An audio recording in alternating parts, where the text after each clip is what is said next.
staying strong, need to move on to be what I want, I'll keep dreaming on. I'm staying strong, need to move on to be what I want, I'll keep dreaming on.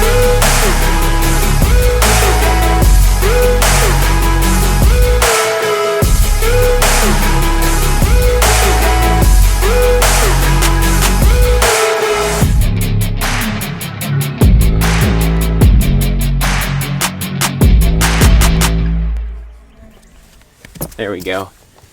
FXR shirt doubles as a lens cleaner when you're desperate. It's nice and soft. It's almost like a premium little lens wipe. So, just throwing that out there. Well, might as well dive into this one.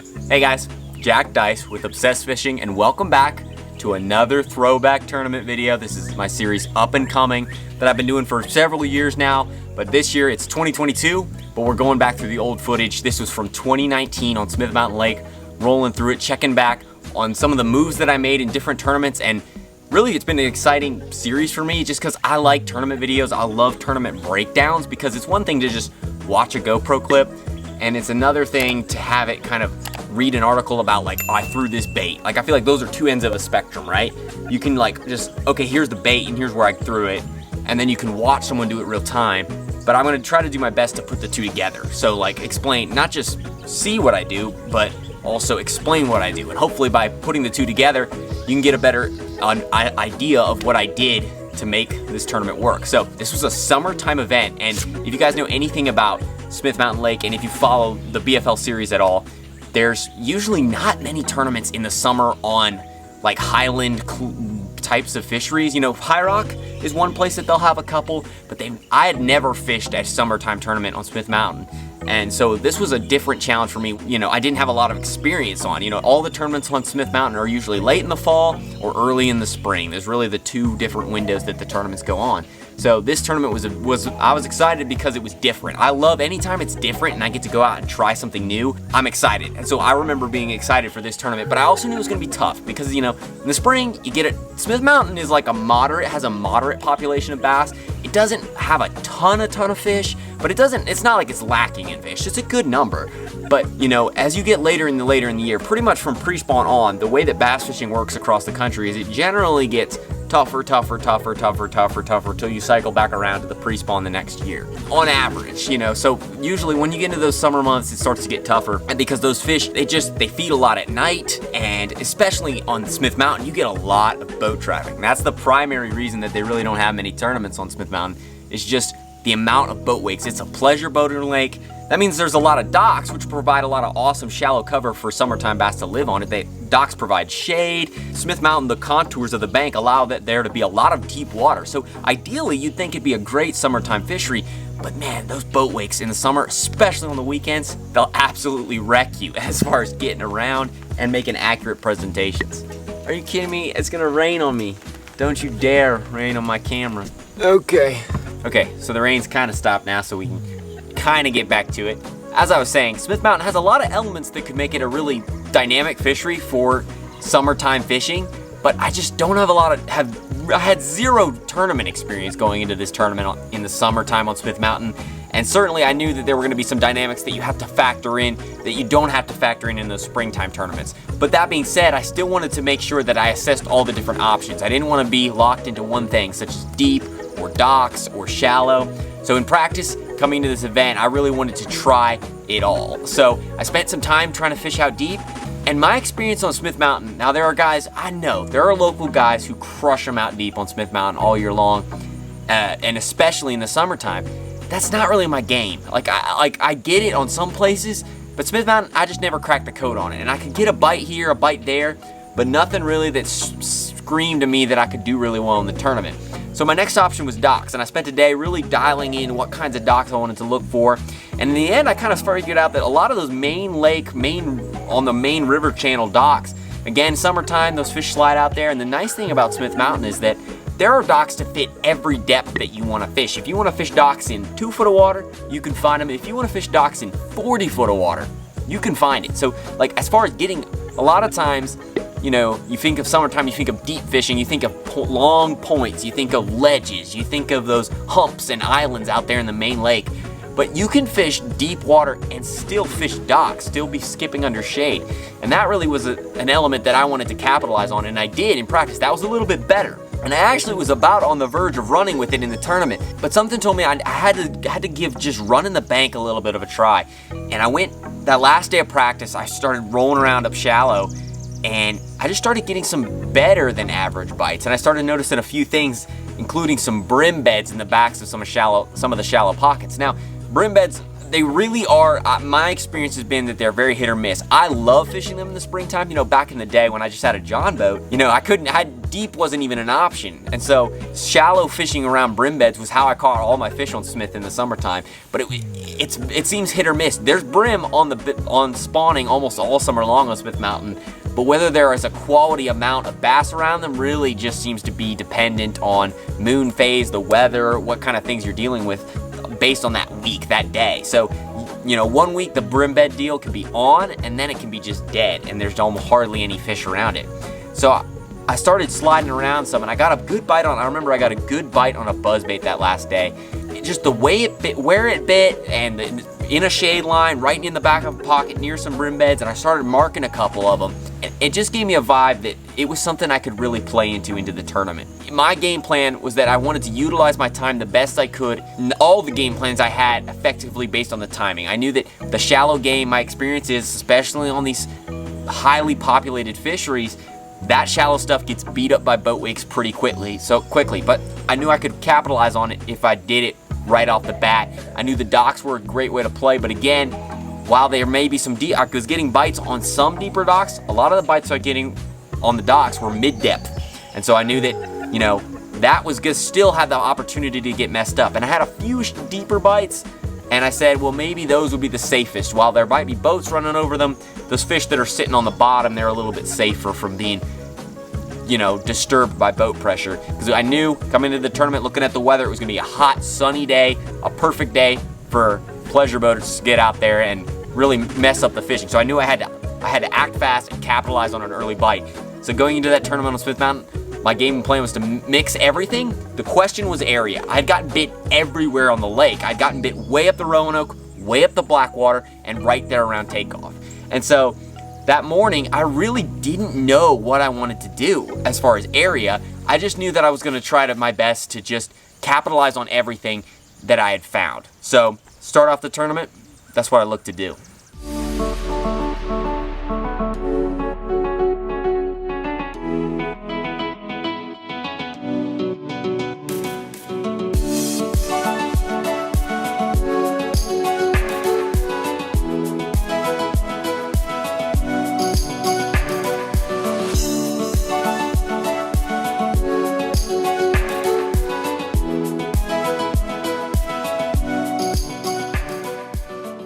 So I remember I ran around that morning trying to take advantage of the conditions. It was super slick calm. I said, let me see if I could get a topwater bite going. So I remember looking for some schooling fish, and I jumped around a little bit, and I really didn't make it happen. We were on the lower end of the lake, and I knew some docks. I had some docks that I'd gotten some bites fishing the outside poles on a drop shot. So I said, let me roll over there and just give those a couple docks a try.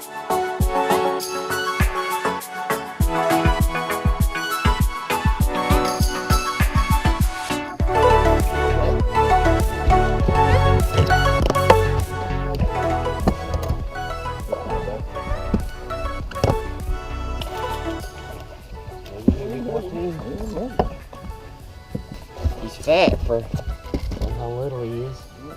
Come on, baby. Pinch your tail. 14 1/4. All right. Fish number one.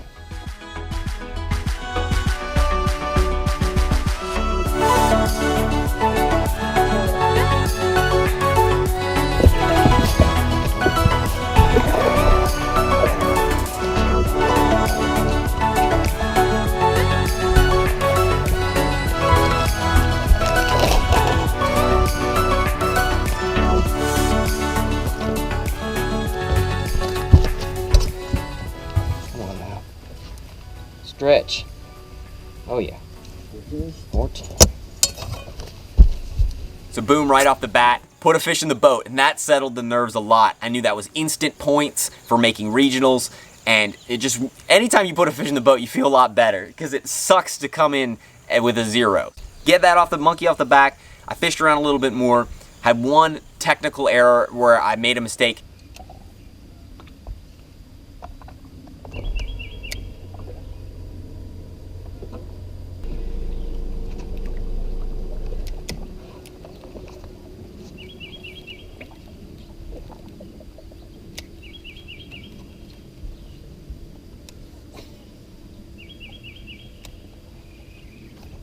Oh no! Took your worm? Broke off.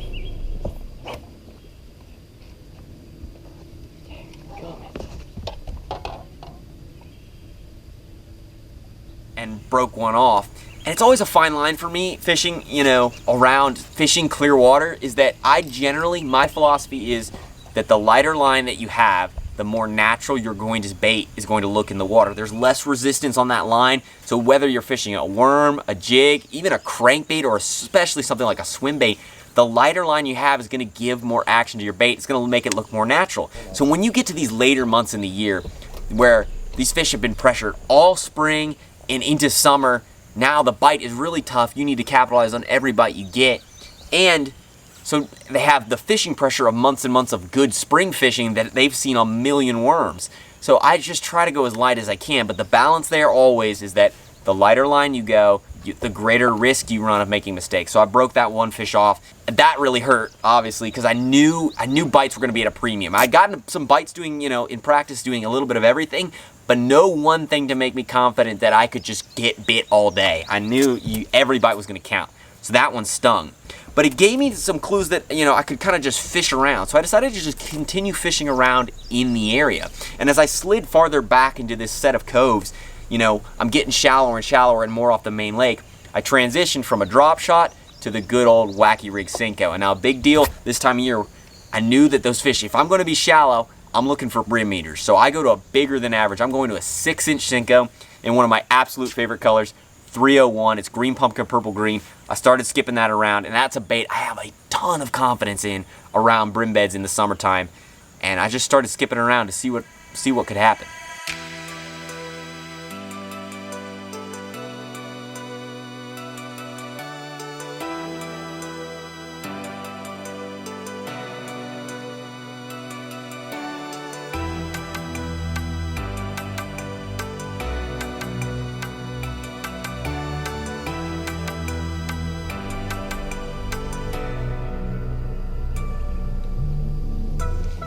That. Oh, it's a big one. He's trying to jump into He's going to the dock. He's trying to jump into the dock.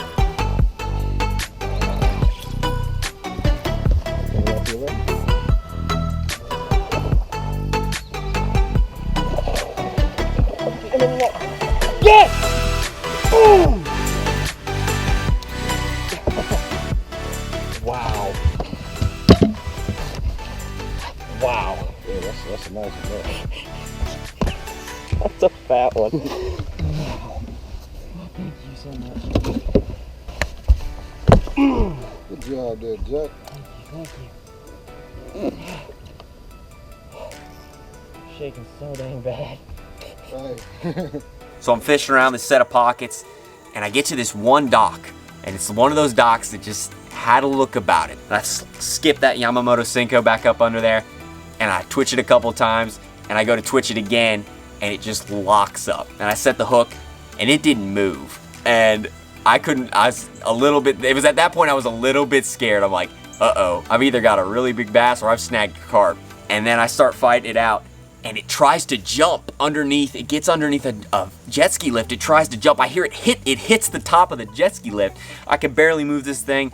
And it was one of those awkward positions where it was just a bad scenario. You lose a lot of fish like this when you've got a big fish hooked under a dock and it starts jumping.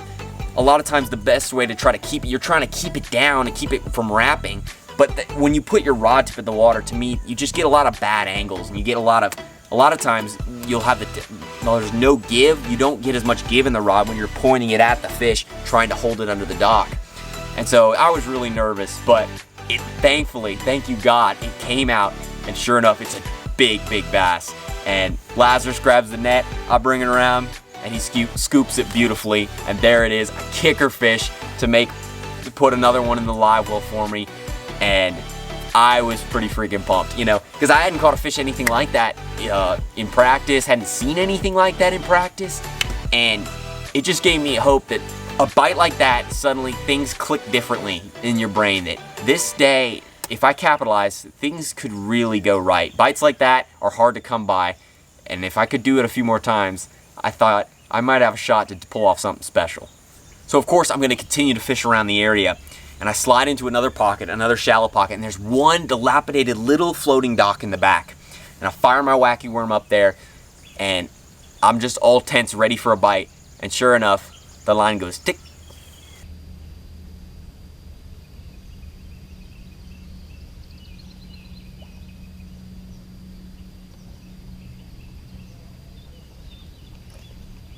That bite? I don't think so. Hey, yeah, I did. Yeah, you want to go back there? Don't move at all. Don't move at all. Don't move at all. I don't want to spook it. It's really shallow. That was a dang bite.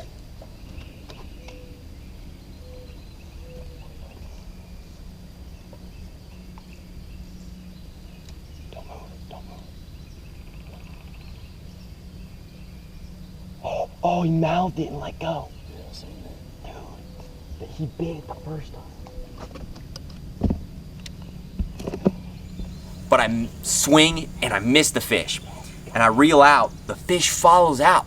The bait that I just after I'd hooked it, it came out to see what was going on, and it was a big bass. It was another like 4 or 5 pounder, and it's sitting there right next to the boat. And I put my another Senko on really quick, and I throw it over there, and she noses right up on it, and would not eat it. I threw 3 or 4 different baits on her, and she would nose down. She was this close to biting it. Like, I've never seen one, like, in the middle of summer get so, like, the boat is almost dead on top of her at this point, and she's still, like, she's showing like she's gonna bite it. So I just kept throwing at her, and I was shaking so bad. I just thought, it's got to happen.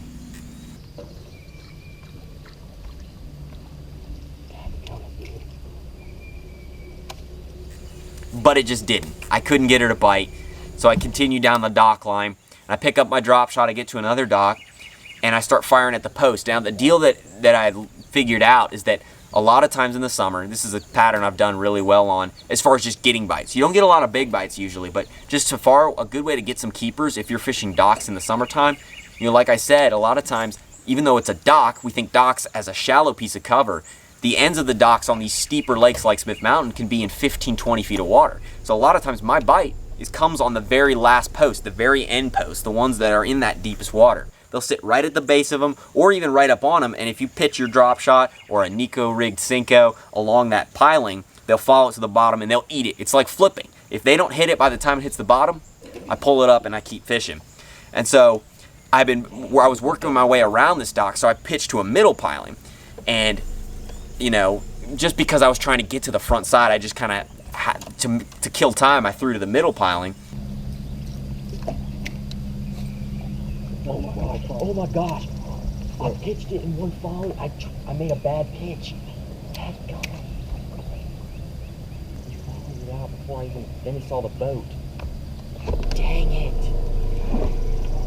But because I threw at the middle one, I really didn't think I was going to get bite, so I started reeling it out almost immediately, and another 3 or 4 pounder chases it all the way to the boat. I dropped the line, but it was too late. The fish saw the boat, did a U-turn, and that was an error on my part. Again, there's something to be said. If you're going to get bites, you have to be able to fish your bait. I mean, you have to balance in bass fishing speed. In a tournament scenario, you're trying to go as fast as you can because you want to make as many presentations as you can that will give you the best opportunity to get a bite. So in some ways, that's why flipping does well. That's why guys who power fish do well. Especially in the morning when there's a bite window going on, you want to capitalize on it. You don't want to be dragging around really slow. Generally, when those feeding windows are happening, if you put it in front of him, he's going to bite it. And so that's the way I like to fish anyway. And so, but there's also the balance in that, at the very least, if you're going to take the time to make the pitch, at least let your bait hit the bottom. And that's what I learned. It's like when you keep your mind engaged on what your bait's doing and you fish it, give yourself a chance to fish, even if it's just for a few seconds. If you fish with your bait while you're mentally engaged with what it's doing, picturing what it's doing, I can't tell you how many times you're going to get a bite. Because the reason a lot of times if your mind engages with what your bait's doing, it usually is because you've thrown to a piece of cover that you believe you should get a bite on. And so that was just another learning experience. And another thing to keep in mind is that if I took the time to throw at it because something in my brain said throw at that, there should be a bite there, you should take the time to fish it out. But I was very happy to have those couple key bites, and I said, I need to try to expand on this, but I don't want to burn time. I knew I'd gotten bites way up the lake, up the Roanoke arm, and way up the Blackwater arm, but I didn't want to burn that time of this morning bite window that I thought I could have. So I tried to stay close, and I continued to work my way around the docks with the Wacky Rig Senko. Dude, there's fish. Don't move. I just saw. Dude, there's a big one. 2 big ones right there. Oh, they didn't touch it. Get through.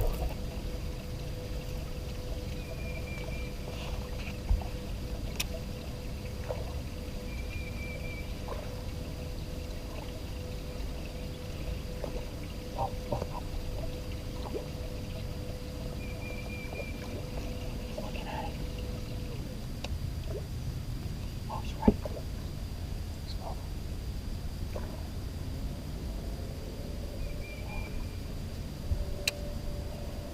Oh, there's no.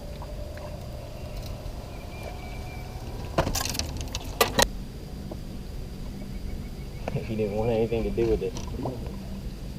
Rolled up, huh?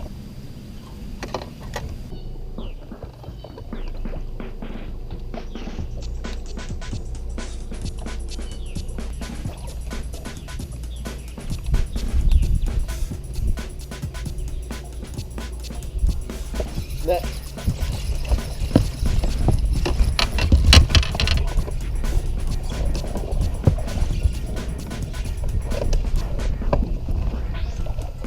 Yes. Yes.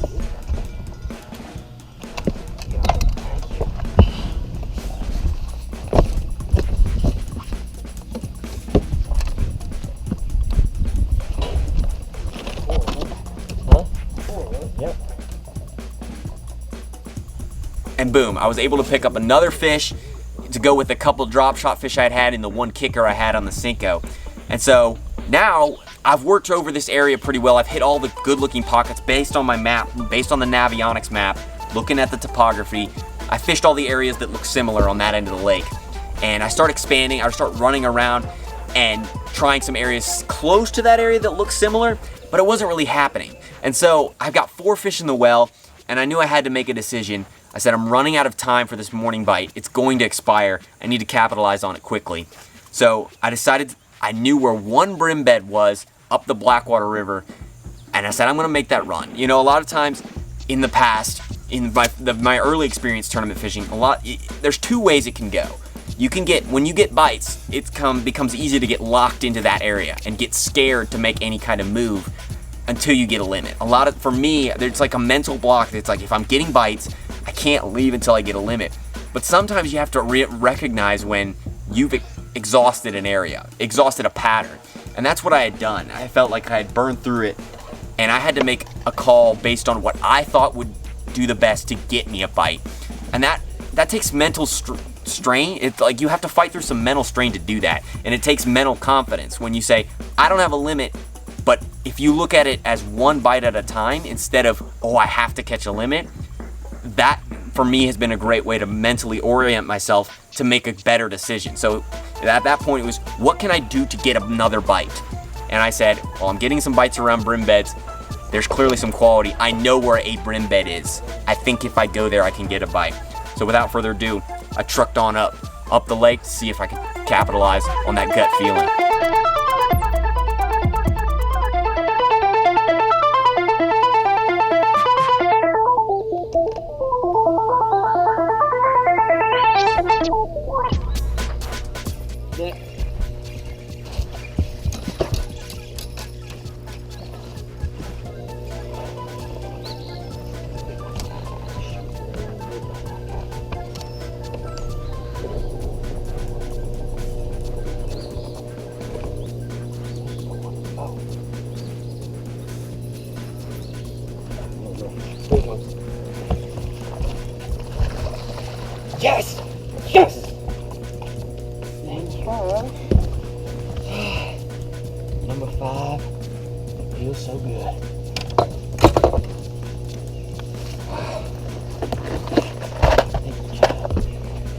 larger than that. Just need to call these little small ones too, like the one.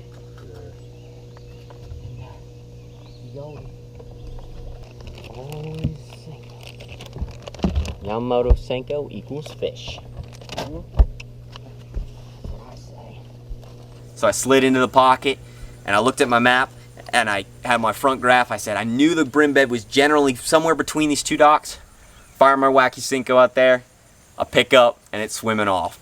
And I fought that fish, and this one dogged me under the boat. It had me scared, but Lazarus came in clutch again with the net, and we landed. And that was the 5th fish, got my limit, and it was another really good one, like a fish over 3 pounds. So I had like one close to 5 and another 3. And at that point, I was pretty stoked. Like, I knew that summertime fishing is always a grind, and I was just scared that I wasn't even gonna get a limit. And now I've got a limit, and I've got a kicker and another good one.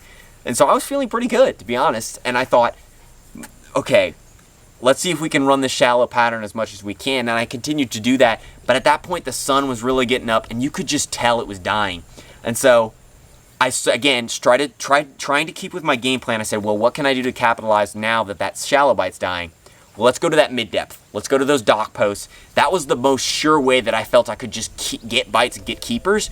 And for me, a lot of times, you know, even though I had a limit, I just figured if the more bites I could get, the better my odds were that I could catch a big one. So I went and started fishing all these docks that I'd gotten bites around in the areas, and I can't get a bite off of them.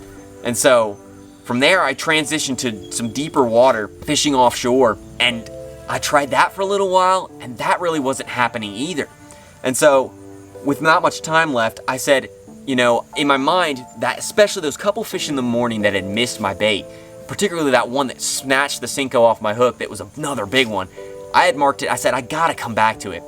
And I was hoping, in my mind, I thought, well, maybe if the sun gets up, we'll go to an afternoon bite. A lot of times there's 2 windows in the summertime, or really any time you're bass fishing, but especially in the summer.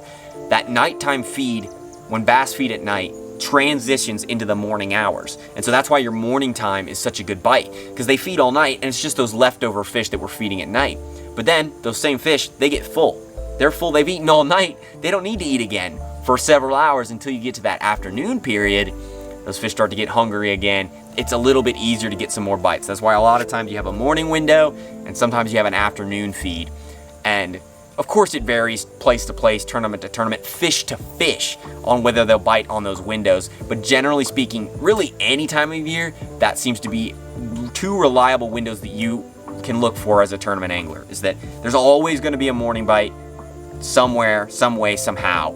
It may not be as strong some tournaments it may not really, it's like hardly there, and maybe the, you know, 12 o'clock's the deal or 10 o'clock's the deal.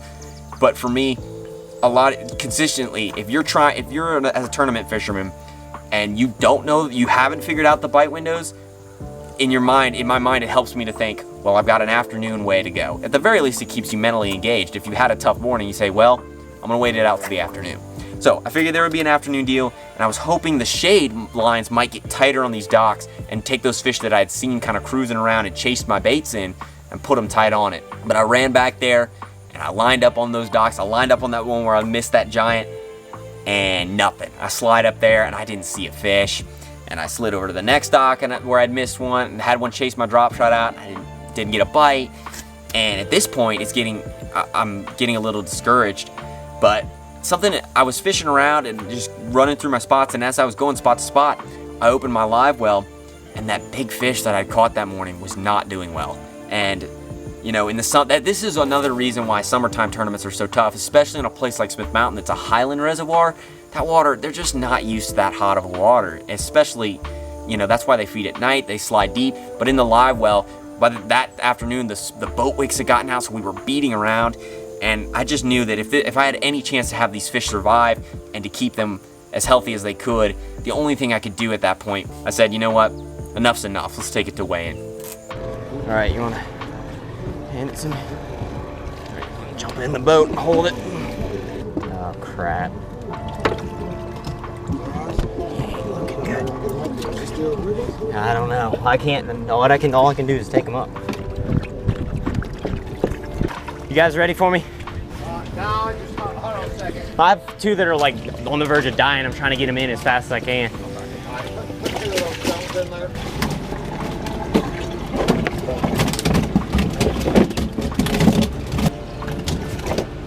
5 and 5. Thank you. Got Jack Dice coming up here out of Lynchburg, Virginia. He's fishing on the butter side. A 5 bass limit day for him. Goes 13 pounds, 15 ounces. You got the lead right now. I hate to come in early, but they're dying. I had two that aren't looking so good. Okay. That's a big one. That's the one I caught today. 6 pounder. You just caught it fishing the bank? No, I went out. I had to go out with somebody. Really? Yeah, Oh my gosh. What'd you catch that on? Jig under a dock? No, just going down the bank or offshore? Down the bank. Down the bank. That's a big one. All right. Wow. Well, at least we can get out of here. So I was able to take those fish back to weigh in and made it in time. The fish all lived. I didn't have any penalties and weighed in 13 pounds, 15 ounces, almost 14 pounds, which for a summertime tournament, I was pretty happy with. And when it all shook out at the end of the weigh-in, I finished in 5th place. So a top 5, got a trophy. And that finish, this was in the Shenandoah division. And so that top 5 finish to go with another top 5 finish I had on Bugs Island a couple months earlier, I ended up taking the lead in the Angler of the Year. So at this point in the year, I was leading the points in the Piedmont division and the Shenandoah division. So I was really excited with that because that gave me an opportunity to win in not only one division, but 2.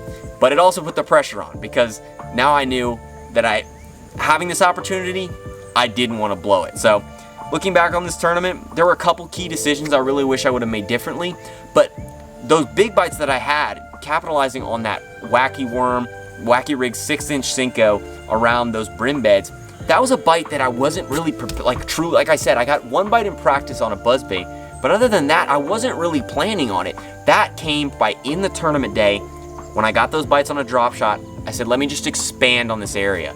And doing that was what allowed me to catch those fish.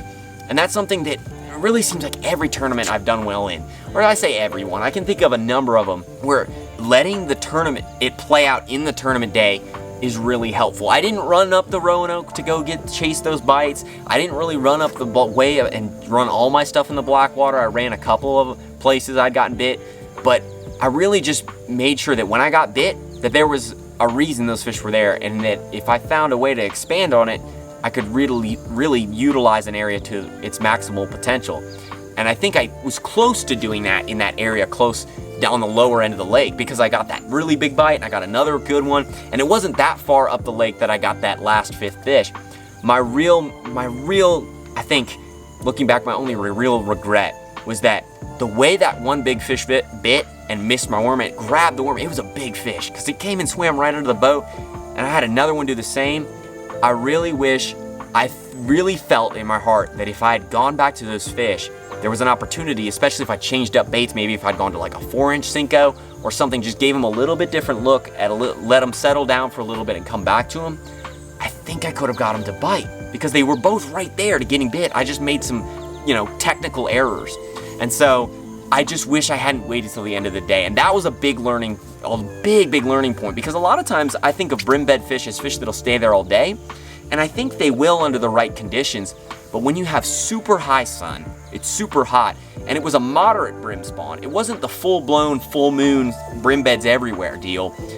And that lower end of the lake especially has a lot of boat traffic and has a lot of deep water that those fish can slide to. It really seemed like those fish truly were taking advantage of the morning feed to get those bites. And so, looking back, I really wish that after I'd got that 5th one, I wish I had head straight back, would have gone straight back to those fish. I think I could have gotten 1 or 2 of them to bite. But other than that, I was really happy with it. And I was very, very thankful. It was a huge blessing to get those fish early because I had been counting on getting some bites on the docks later in the day to, just to catch some keepers. And that really died for me. So I was very thankful because if I hadn't caught those fish in the morning, my main game plan of running those docks, it might not have paid out because it didn't pay out at all. But all in all, great tournament. I learned a lot about how fish behave, how those summertime fish behave. I think the main deal is in the summertime, your windows, your margin for error in catching bigger bass, I think drastically decreases. In the spring, there's enough fish up, enough fish active that even if you miss those critical bite windows, even if you miss that big fish here, there's enough big ones around, you can make up for it a lot easier than you can in the summertime. Summertime, especially on those lakes that get a lot of traffic, you need to capitalize on your bite windows. You need to capitalize before boat wakes, before the sun, before the heat really change those fish, because they will change in a day. And so this tournament taught me that in a very, very obvious way, in that there was no ifs, ands, or buts about it. I ran through an area in the morning, caught a really big fish, saw some other big fish, ran through it again, and they were all gone. Saw no life. And so that really, speaks to the fact that, one, you gotta cover water in these tournaments. That's why going fast but fishing your bait slow is so effective. It's because you need to keep enough pace that you need to be putting your bait in front of new fish all the time, because a lot of times, especially in the summer, those shallow fish, they're not big populations like they are in the spring. If you catch one, it's gone. So if you're not getting bites in an area, a lot of times those fish have been caught. You need to move and groove until you find them. So all in all, great tournament. I was really excited. Key bait, again, that wacky rig, that little tip, I gotta give it to you. That 6-inch wacky worm, 6-inch Senko, really makes a difference for me personally. Like, I've seen it make a really big difference. That was something I was taught years ago, that a bigger worm, when you're trying to imitate a bluegill, it's just a bigger bait fish. It's really critical. 301 color was the deal, and yeah, got me a 5th place finish on my home lake in June. So thank you guys so much for watching. Stay tuned for more episodes of up and coming tight lines. God bless, and I'll see you next time.